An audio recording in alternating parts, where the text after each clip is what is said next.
Everyone is talking about happiness these days. But have you noticed? Most of the people leading the conversation are in their 50s, 60s, and beyond. Does that mean happiness only comes with age?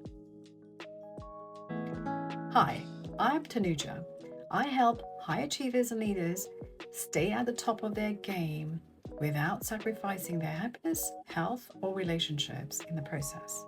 So let me ask you, does happiness only come with age? Do you have to wait until later in life to finally feel content, calm, and fulfilled? Well, statistics might say so, but I do not agree. Because I've seen people in their 30s and 40s, myself included, who are genuinely happy. Okay, maybe not every single day, but deeply happy, peaceful, and trying to lead a balanced life. Now, of course, I get it. Your teens and 20s are a little trickier. You're still figuring out who you are, what you want, and what are your goals, what is your purpose, etc. And rightly so. But even then, I would say happiness is possible. Because here's the thing. Happiness is not a destination or something you need to find. It's something you practice every single day through the choices you make, the boundaries you keep, and how you show up for yourself and for others. But this is where most people are getting it wrong. Reading every mindset book or listening to every podcast won't automatically change how you experience life. Or doing a course on happiness won't suddenly make you happy. Because knowing is not the same as doing. And information does not lead to transformation. You might understand the theories and concepts, but still feel disconnected, overwhelmed, stuck, unhappy, and for many leaders, lonely.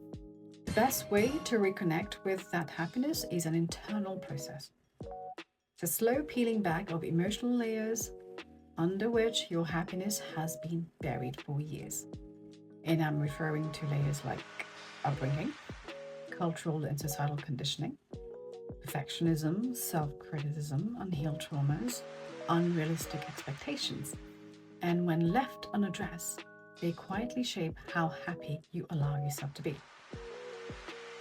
But this is where real transformation happens. When you start understanding what's actually getting in the way. When you finally learn to regulate your nervous system and your emotions and give yourself compassion and lead yourself through change with patience and awareness. Because how you lead yourself determines how you lead others. That's self-leadership. And happiness, calm, emotional stability are all part of self-leadership. Think about it. Many successful leaders have achieved a lot externally. Amazing jobs, big salaries, leading big teams, endless responsibilities, multiple achievements. But many get to midlife and they feel drained, anxious, unhappy, or isolated.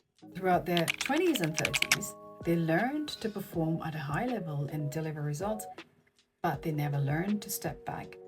They never learned to nurture themselves or to look inwards.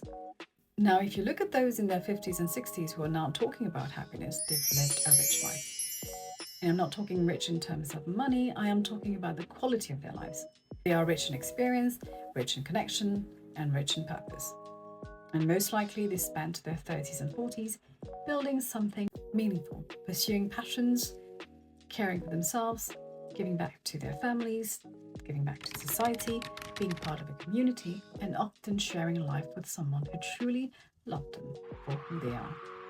In a nutshell, that's what it means to live fully. They faced challenges, they made many mistakes, they had multiple successes, but they also had many failures. Personal and professional, I'm sure. But they learned and they evolved. And along the way, they believed in something bigger than themselves, whether it's God, a higher power, or a personal mission. And that, to me, is the real recipe for happiness. To embrace life with open arms, feeling the highs and the lows, facing challenges head on, not running from them. But if your life has only revolved around work, business, money, and achievements without personal growth or building deep connections along the way, then it is very likely that you have not felt genuinely happy for quite some time. But here's the good news, it's not too late. In fact, it's never too late. You can unlearn the habits that keep you stuck. You can shift your mindset, your beliefs, and how you see yourself in order to start making way for happiness. I've recently realized myself happiness is like investing on the stock market. You have to be in it for the long term. But doing it alone is tough, especially if you are at the top of your game. I'm sure you'll tell me you don't have the time or mental space right now, but that's exactly why you hire a coach or guide to walk beside you. It helps you rediscover parts of yourself you may have buried under years of pressure, performance, and expectations.